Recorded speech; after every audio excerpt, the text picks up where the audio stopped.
some questions you want to ask our guest today. Any fans out there? Yeah? You guys ready for it? She's ready to go in the back. So welcome to the stage. I know you're not here to see me. This is Miss Julie Benz.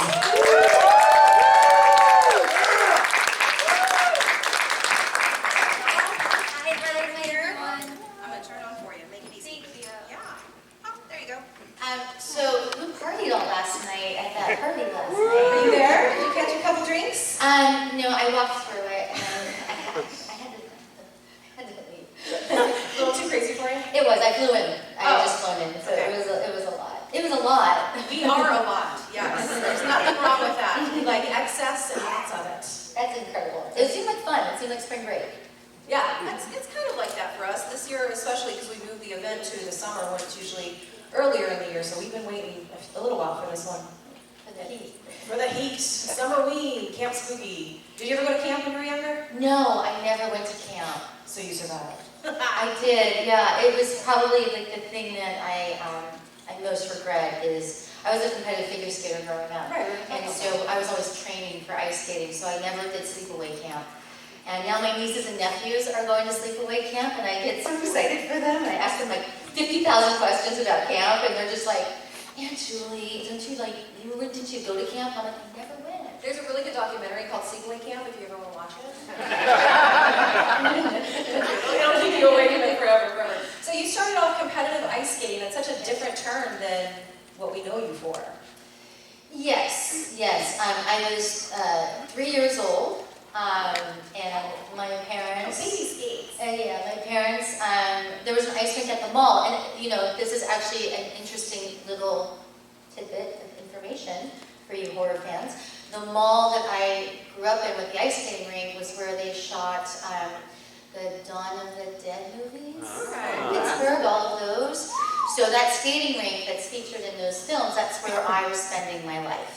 Maybe a foreshadowing there a little I know, bit, right? what you're going to get into. So something happened in your teens, and you had to turn away from skating. Yes, I had a bad injury, and then I did continue to skate, but also during the time I was recovering from the injury, I had started acting, and started meeting agents and managers, and going to New York for auditions, and it came to a point where I had to make a choice, and I thought, you know what, I like this acting thing. I like it a lot. So that's what happened. And you can eat whatever you want usually, not so much with the figure skating and such a discipline rather than acting. Yeah. Didn't your brother continue on? No, my brother and sister were junior national ice dance champions. Yeah, and they were 10th in the world when they retired. But my brother's still very involved in the world of figure skating. He's a lawyer, but he does all the arbitration, that's sports arbitration. So he was involved in the Olympics this year, the Winter Olympics, and he followed it. And then he looked like he followed it. These guys are super into sports. Small crowd, they really love hockey. I see masks everywhere. So you turned to acting, and you had a little bit part in a horror movie early on. Yes. So tell us about that experience. Yes, I went in to be an extra on this little movie called Two Evil Eyes that Dario Argento directed.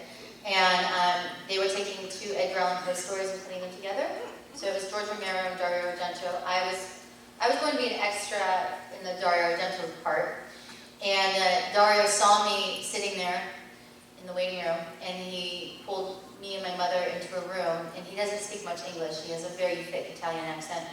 And he looked at me and he's like, do you want to be in my movie? No, I don't do accents very well, so he's like, do you want to be in my movie? And I was like, sure.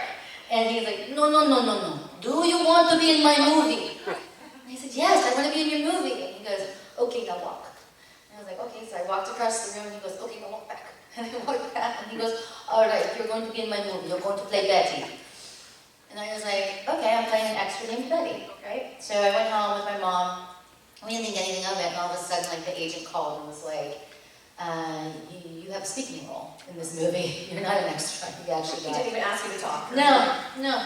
And so I played Betty. I had 5 lines with Harvey Keitel, who I had no idea who he was at the time, because I was a bratty 16-year-old. That's huge. And I had a bunch of scenes. I had to play the violin. And they didn't realize I actually did play the violin. That's another weird thing that I could do. Fortuitous, yeah. So that was my very first. Very first. So I got my SAG card. Oh, nice. Very nice, and we all know how important those are for the unions. Yes. Yep. And we are going to take questions. If anybody wants to start lining up, feel free to go ahead and do that. So, into that, how was your intro into television?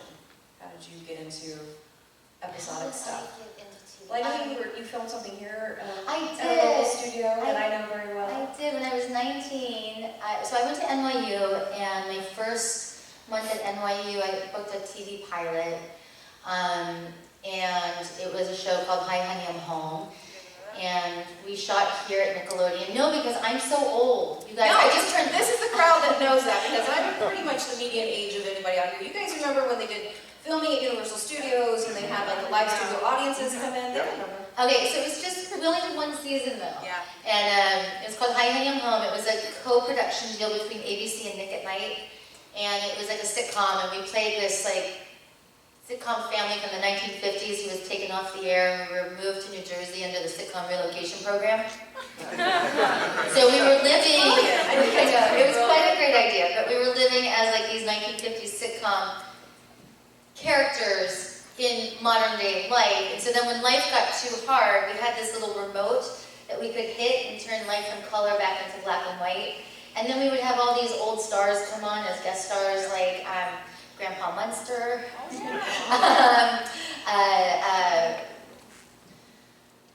Gomer Pyle. I'm only doing people's character names because I'm nervous. Jim Neighbors, I'm sorry, that's his name. Rosemary from The Mary Tyler Moore Show.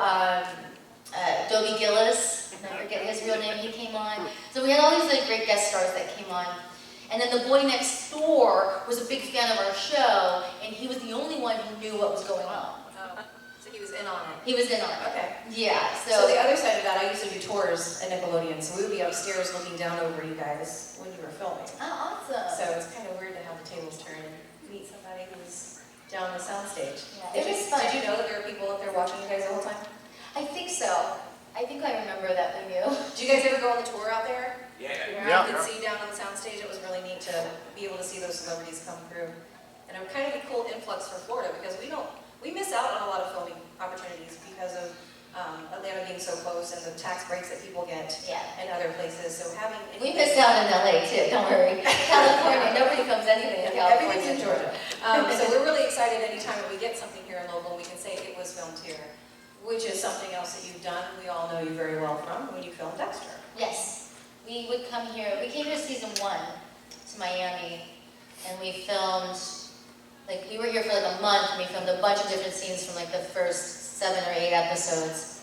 And then during season 2, they decided they would just bring Michael down and shoot Michael just running, like doing all these filler shots, like driving and running and like Anything happened to do in Miami, yeah? Because they didn't feel like, first of all, it was very expensive for them to do, and we always shot during hurricane season, so it was very hard for them to, that just happened to be like when we were filming, so it was very hard for them to get, to know that they get us all here back safely. Because when we shot the pilot in Miami, we had to evacuate. I think it was Hurricane Rita.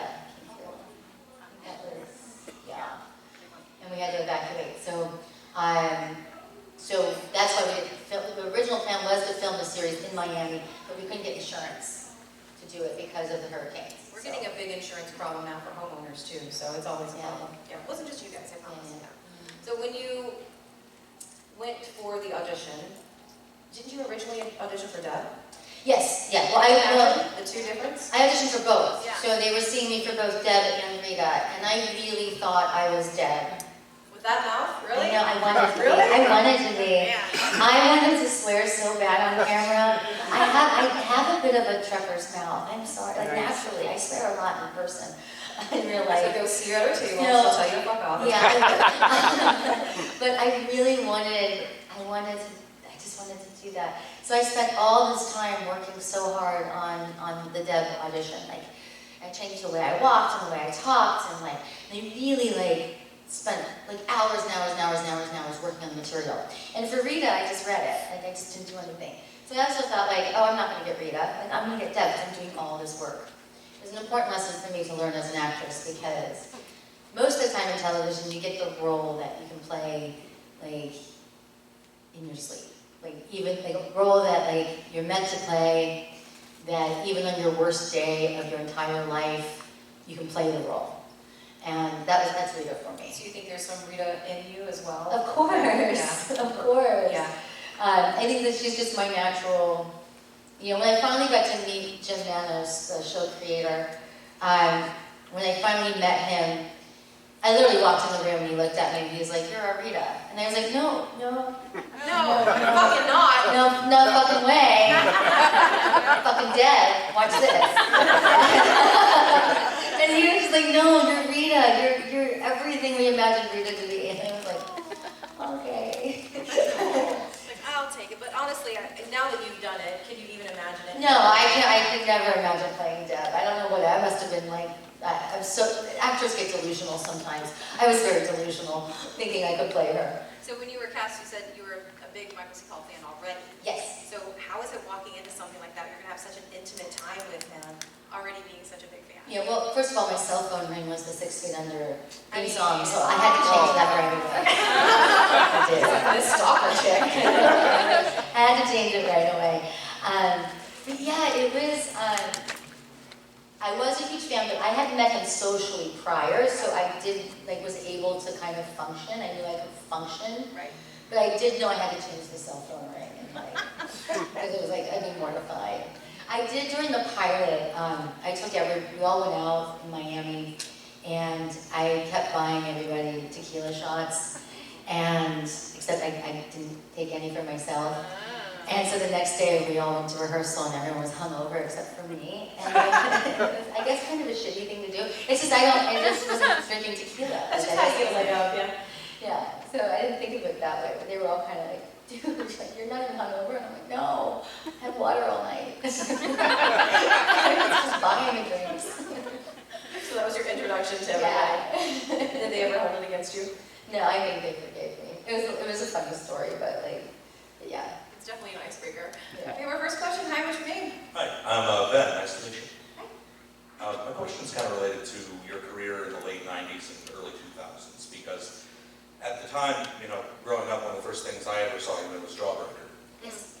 which I just love it, adore that film for all the dark comedy aspects of it and the way that it's just very, very visceral and real. And from that film, you kind of, you went more into television, I think, is where the next time I saw you would have been Buffy, and then Angel as well, and then got more familiar with your career there. And, you know, it's a horror con, so a lot of the content that I was digesting was more of your television work rather than film work, and then it was Saw 5, maybe, where you're back in, you know, a mainstream horror film that I hadn't seen in almost a decade. My curiosity is more, do you prefer film or television? Is there a reason specifically you would have trended towards one or the other, or is it just something that it was what worked at the time? I just wanted to work. There was no conscious choice being made. Actually, before Jawbreaker, I had already done Buffy before Jawbreaker. I was already working at television. You know, I think it was back then, God, the business has changed so much, but back then, you had an easier shot as a newcomer breaking into television than you did into film. And then when you were in your 20s, you would do all these teen movies. So I did a bunch of different teen movies. Some failed miserably that you've never heard of. And then something like Jawbreaker, which has become kind of a cult following, now, became a success. So it was just basically like throwing spaghetti at the wall and seeing like what stuck. But always constantly doing TV because, you know, I had bills to pay. And I love working in television. I've always enjoyed, I like playing characters for long periods of time. I like the family that's created on set. I like going to work on a daily basis, knowing where I'm going. So I always leaned towards television, I guess, but there wasn't any like, oh, I'm only going to do this. Or, you know what I mean? I did a lot of movies I did a ton of movies between Jawbreaker and Saw 5. It's just you didn't see them all. You can maybe I go saw back. George of the Jungle too. Yeah, I know. Hey. We don't talk about Hey, no, that was a good one actually. I was Ursula, and I got to spend 3 months in Australia. I mean, sometimes you take a job because of where it's shooting, right? Like when you go to a con and it's in Florida. Yeah. So, but I also did Rambo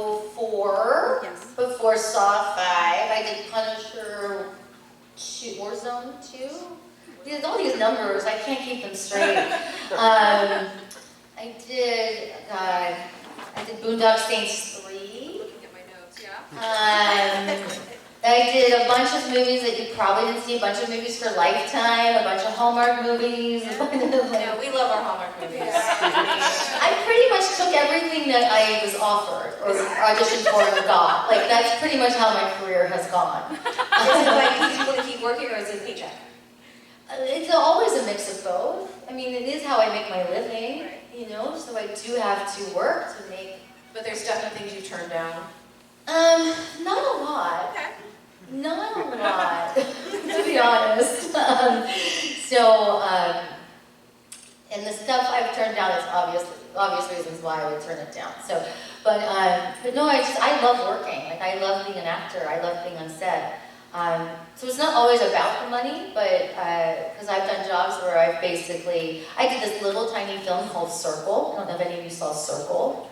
This little tiny sci-fi film. It's on Netflix. I'll have to look it up. They made it on a shoestring budget. I actually they paid me $900. I actually took that $900 and gave it back to them and asked them to buy some food for craft service. Because I was kind of like, it's $900. Yeah. Like, we need to eat. And I had such a great experience on that movie. So did you become a producer for doing that? Like, No, but it was a 10-day shoot, and we all became so close. That whole cast became so close, and we're all still in touch because it was such a great experience, and we knew what we were doing was something like it was bizarre. It's a little random bizarre film, and we knew it was bizarre and fun, and like we all just wanted to leap in and do it. So I'm very big on I have to eat. I have like food anxiety all the time, so craft services is very important. it's very important. So I was like, take my paycheck and go buy some chips for the table. I need some chips. Yeah. Going back to Buffy and Angel, is that another role that you auditioned for something different, but you got a different Yes. role? Well, that's how I met everybody. I originally auditioned to play Buffy, like every other actress in Hollywood at that time, and that's how I met Joss. And Joss took me to the network, and they were like, she's great, but she's about 5 years too old for the role, which was true. Sarah was a lot younger. They wanted Buffy to be entering high school, whereas I was already graduating. In my real life, I'd already graduated college. I was in my 20s. And I looked it. Like, I didn't look like I was entering high school. So it made sense that I didn't get the part, but they liked what I did, and they said, would you like to play Vampire Girl #1? And I said, okay. And that turned into so much into more. Darla, yeah. And it carried over to the new show, Angel, the spinoff. And do you think it was you that made that part something that became what it was, or do you think they are? I'll take full. Yes, that was so amazing. Yes, at this point in my career, yes, it was all me. It was all what I did so for the good, you role. guys. No, I don't know. It was a mix of everything. I think that, when we shot the first season of Buffy, it was not on the air yet. So we were shooting kind of in like a void, right? We didn't know how it was going to be received. And I do know that once it aired, there was a lot of regret over the fact that they killed me off so soon, because there was such a fan response to Darla. Now, was it me? I wasn't writing this stuff. I didn't write it, so I don't know. I tend to think it's on the page. So obviously it wasn't me. It was what was written on the page. But still, the fans connected to it, and they made it important. Yes, and so then that's why they brought me back. Had you seen the movie before you did that? I did. Did you know it was going to be such a different take on the story? I was told. Okay. And I'm happy it was. Because the movie, I don't... I can say it, it's fine. Nobody's filming this for the internet. I love Luke Perry. But I didn't really think the movie was it was kind of cheesy. And I think that's why Joss wanted to do it in the first place, was he wasn't happy with the outcome of the film. So he wanted to put his spin on it. Okay, gotcha. Hi, another question. Hi, I'm Michelle. I'm a huge fan of your work. Hi. Hi. I loved you in the role of Agent Topolsky on Roswell. Thank you. And I wanted to know what you did to prepare yourself for that, because I thought it was cool. When you started, your character started going a little loopy and was second guessing herself. And everything with the government coming after her, and I was just curious, like, what you did to prepare for that. That's just me. that's me and my career. No, so that show was a lot. I got to work with David Nutter, who he's a very prolific director in Hollywood, and he really taught me how, because I was coming off of like Buffy and Angel, where you could put spin on the ball as the character, and he had me playing everything. He's like, don't put any spin on the ball, just play everything straight down the line. He's like, I promise you it's going to pay off. So I was like, I don't know how to not put spin on the ball. You just had to have trust in them? Yeah. Now, I was originally not supposed to be there was this rule at the WB that like you couldn't be on more than one show, and then here I was on 3 shows. Yeah. And it kind of slid by somebody, and they were like, oh, we can't have this happen. So I was supposed to be on Roswell a lot more, but then they had to write me off because they wanted me on Angel, and so they couldn't. Double dip, essentially. Yeah, so then that's why they made it, I went crazy and all of that. But I know I really fought that stunt guy who like dragged me back into the car. I told him, I'm like, I'm not fragile, you're not gonna break me, I'm an athlete, I'm really gonna fight you because you're a big guy, I'm really gonna get away, so be prepared. So we went to shoot the first take, and I got away. And I started running down the street,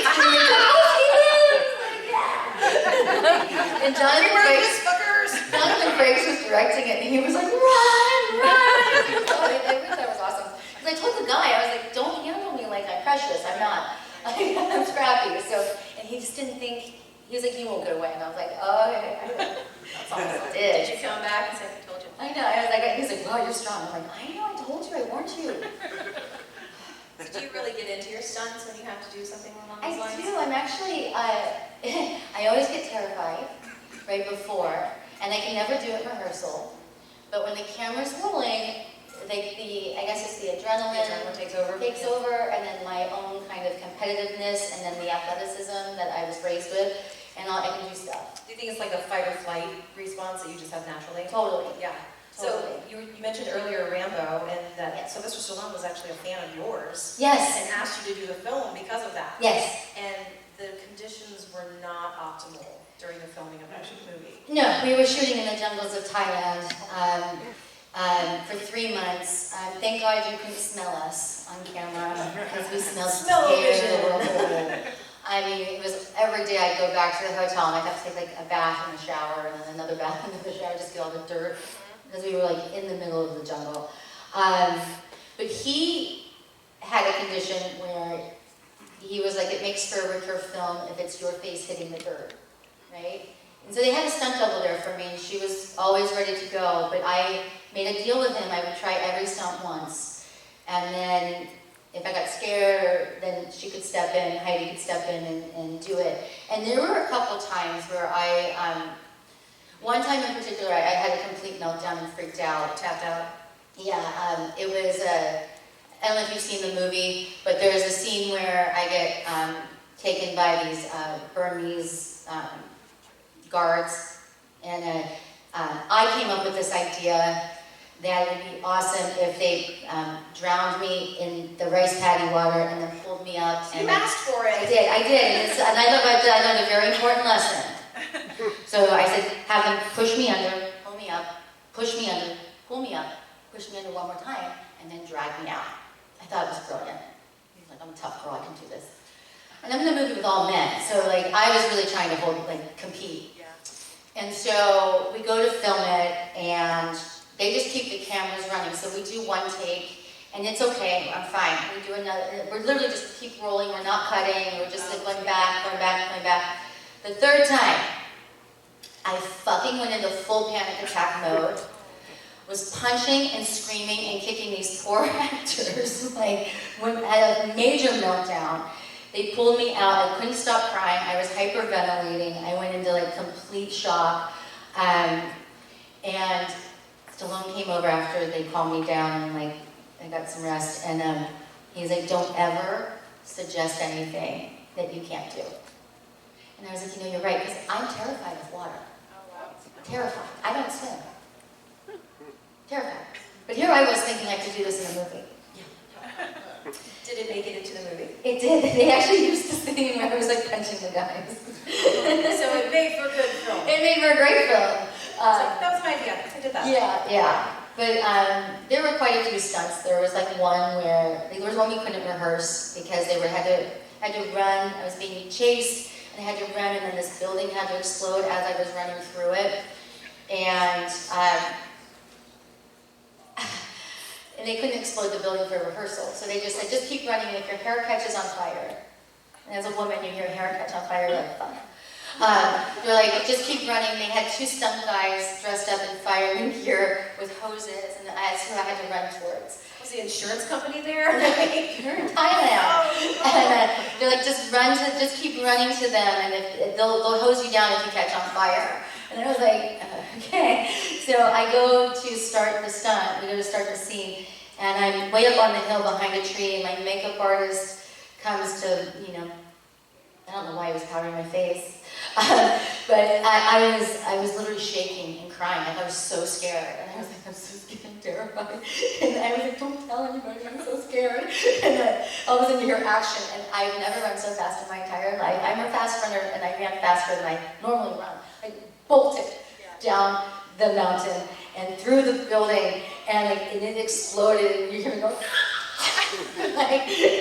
nothing got on fire, but I ran into the arms of these two stunt guys, as if I was on fire. Hose me down, I know I'm on fire. Oh, talk about adrenaline for days. Yeah. Just talking about it getting hot and sweaty, because it was intense. And then you see it on film, and is it just like every bit as intense as you had hoped it would be? Yeah, it was fantastic, and I was like, that was me. Yep. That was me. I did that. Yeah. That's awesome. Next question. Hi, I'm Steven. Hi. Going back to Buffy and Angel, when we first see Darla as a vampire, the makeup is, she's like really white. I thought her fangs were much longer, and actually she looked very, very scary in that first, when she first turns around and gets that guy. And compared to I remember going to Angel, that scene where you were just about to slaughter all the Wolf and Hart lawyers. The makeup has really changed over the years. I was wondering, to start with Buffy, maybe how many makeup tests they did before they settled for something. Maybe talk about how the makeup sort of evolved over the years to what you look like by the Angel scenes. Yeah, so I was the test monkey for the vampire looks. I did maybe 3 or 4 different makeup screen tests for them to come up with the look. In the beginning, you are correct, there was a lot more shading and a lot more time spent to create the vampire looks. But what they discovered over time was that it took too long, because you can't do a television series with all these vampires running around. It took 2.5 to 3 hours to do each one. And they weren't getting the payoff on camera, because we shot that on film, that was before digital. So film kind of flattened stuff out, so you weren't seeing all the definition of everything that they were doing, so they did pull it back down. They also, at a certain point, I think, in the beginning, it wasn't so important for Darla to be that attractive, but then when they had to set up in Angel, I know they wanted the vampires to look sexier, not so scary. They had to be sexier vampires. But they also did it where by the time we got to Angel, it was an hour to put on. It was just doing a regular makeup, and then a half hour to take off. They just condensed the time down because there was so much filming. My Darla piece was the one that was cut the most dramatic. So it did cut in front of my eyes. So I could never fully see, because with the contact lenses and then the prosthetic going across my eye, I was pretty, I had a lot of blind spots where I couldn't see anything. I'd always be like this, looking at people on set. Are you there? Okay, I see you. But yeah, so mine was definitely cut the most dramatic out of all the vamp faces. Thank you. Thank you. Thanks. Do you have having experience with vampires yourself, do you have a favorite vampire lore that you're into, or anything that sticks out that you drawn towards? I will tell you this, I could not get into the Twilight series at all. They glisten. Vampires don't glisten. Yeah, I'm a fan. Vampires don't glitter in the sun. Yeah, no, we don't glitter. part of a show where there was so much attention to detail in creating that specific world that, in my mind, that's exactly how vampires exist. So I can't watch other vampire shows because I'm like, oh no, that's not how it is. No, that's not right. So your stories were your canon. That's how it needs to be. Yeah. Gotcha.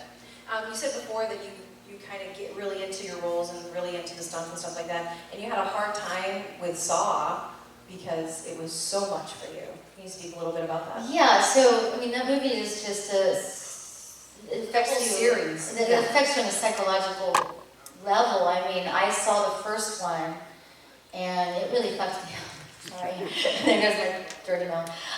It really fucked me up big time. So it was a challenge for me to see if I could actually be in the movie, and I was terrified. I was terrified in those traps. And that puppet, and it's a puppet, it's not real, but it's real. Yeah. There's some people walking around dressed. Yeah, no, it's like, somebody brought me a little doll thing to sign, I couldn't even look at it, like it's, he's real. Okay, that's all I'm saying. Yeah, the traps felt very real. There were times where I would like freak out before take, going like, what happens if I fuck it up and I don't? And they're like, it's fake, you'll be fine. So I threw up on set during the last trap because it just was so disgusting and seemed so real. I threw up. Everybody was laughing. The crew was laughing because this was the fifth one, and they were like, "Oh, honey, we've all been there. We've all been there." Is it like your initiation? Yeah. They were like, everybody who comes in has this reaction. So I was like, okay. But you got over it. I got over it. Did you get to see the movie when it's finished? I haven't watched it. No. No. I had to do ADR on it. That was enough. I can't. I was still traumatized from watching the first one. Yeah. Like, I still like. Yeah. See, Carrie always that way for me. Just ruined it. I couldn't. Yeah. I get you. Next question. My name's Adam. I've noticed that one of the very few voice acting you did was in a very popular part 2 of a game franchise, Halo Yes. 2. Yes. How was that experience? Oh my God, they paid me to audition. What? Yeah, it's the only time. They paid me $500 to come in and audition. I was like, okay. Can this happen for every audition? I'm just so rich. No, they just gave me $500 to come in and audition. And you got it. And I got the part. It was incredible. It was so much fun. I'm not a gamer, so I didn't exactly know how big it was going to be. They paid really well. I had 2 sessions. What they liked was, they liked it when my voice got tired, so I would record the whole, it was like a giant book thing, like this huge notebook of, so I would record it all once, and then be like, okay, now we're really gonna record. Because my voice would be tired, and then I would do it. Now, I'm not a voice artist. There are people out there who are really good at this stuff, and don't have to record for 2 hours before they actually record. I get it. So, but it was a lot of fun. I know they have a series now, right? Yeah, your character was in the series, but you're not in it, so. I know. You know, they went through many different changes. So I was only in Halo 2. My character was also in Halo 3, but it wasn't me. You can't always do everything, right? You know, I was bummed out, but they changed producers and they weren't paying as much, but they never even came and asked me. I would have done it for free. Don't say that. Don't put it on the universe. But they never even came and asked. They just changed. They made changes. So it is what it is. Thank you. I'm going to bounce back to Dexter because that's where I know you most from. And having that experience in your storyline, we talked a little bit backstage. I rewatched it to get re-familiar with everything again. And I don't know about you guys, but that's your final scene. I cannot watch that episode What again. happened? I've never watched it. There was a little mess. Yeah, John, you okay, bud? Yeah, how was that experience for you filming something that is such a, I mean, it's polarizing to watch as a fan. Yeah, to be a part of that. Well, it was very difficult for me. I was not aware that this was going to happen. I found out a week before, and I would say no one was more shocked than me. They had just negotiated my contract. Yeah, I had no idea. So I was devastated. I was extremely sad. And that was the last scene of the season that we were going to be filming. And they wouldn't tell me how Rita was going to die. I just knew she was going to die. And if you remember, Trinity had 3 different ways. Yeah.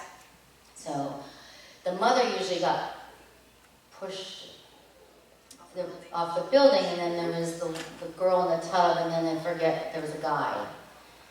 Right? Yeah. Come on, Dexter fans. Anybody?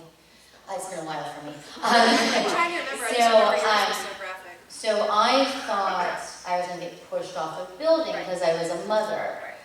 And when I showed up to shoot that day, there was no wardrobe for me. And that's when I realized I was going to be in the tub. But in the meantime, the man I was dating at the time, who is now my husband, he was like, let's make it fun, let's have a party. So he threw a huge party in my trailer. And so I was doing tequila shots in between takes. Oh, that's right. You said you might have been a little drunk. I might have been a little drunk, because I didn't have to say anything. I just had to lie there dead. And try not to cry, right? Because I was so sad. Tequila's perfect. So it was perfect, and I took, they decorated, my husband and his friends, they decorated my trailer like a morgue. And they had one of these like these styrofoam tombstones, and the crew didn't know this was happening, so the crew found out as we were going to shoot the scene. So a lot of the crew were crying, everybody was like really sad. So I took one of the tombstones out and I floated it in the bloody bathtub, and trying to make everybody feel okay, and life goes on. And so it was very devastating. So it was not only the death of the character, but the end of your time with the family. Yes, and also I had to keep it a secret. And I'm not good at that.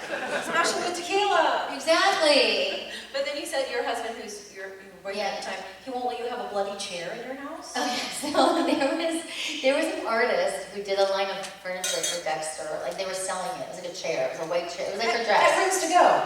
And it was a beautiful chair that had like blood splatter on it. And I thought, ooh, maybe that's what I want in my house to commemorate the show. Because I don't have any posters. I don't do any memorabilia or anything. So I thought, maybe I'll get this chair. And my husband was like, no, that's disgusting. Who's going to want to sit in that chair? For my memories. I don't know.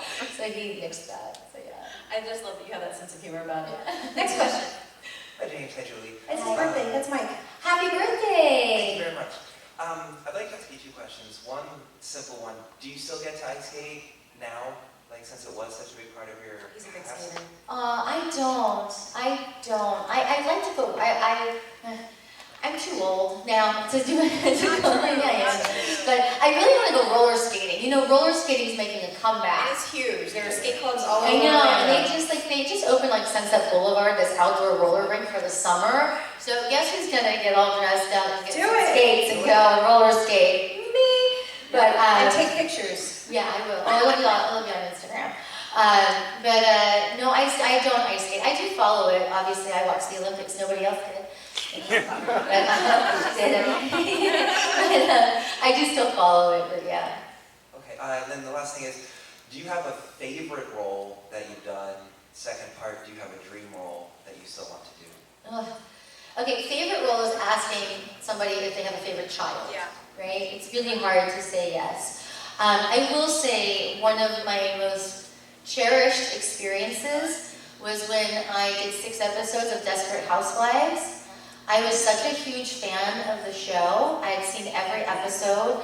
I was a huge fan of all the women on that show, and because it was a female-driven show, it meant a lot to me as an actress. So to be able to work with all 6 of those women and get to know them, and I'm still friends with them, and just to be a part of that, I remember my first day on set, I got out of the van and I had no chill.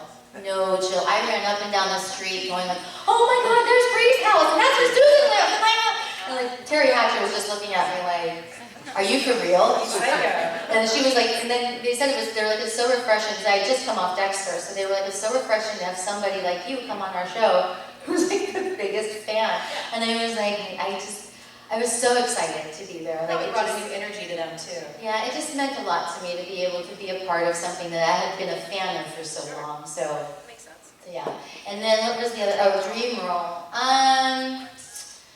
Dream Do you role. want to work more in horror, or do you like doing just like street films? Do you like comedy? I started in comedy.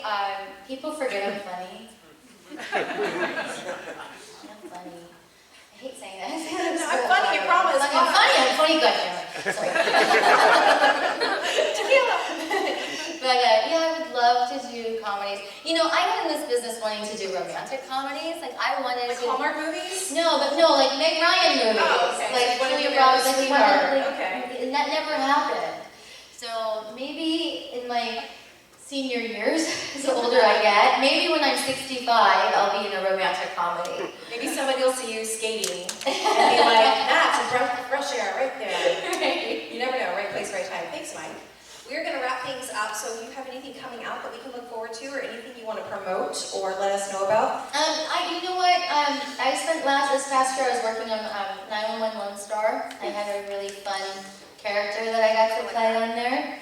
And for all of you Buffy Angel fans, that show is written and produced by Tim Minear, who came from the Angel world. Hence the reason why there's so many Angel actresses on that show.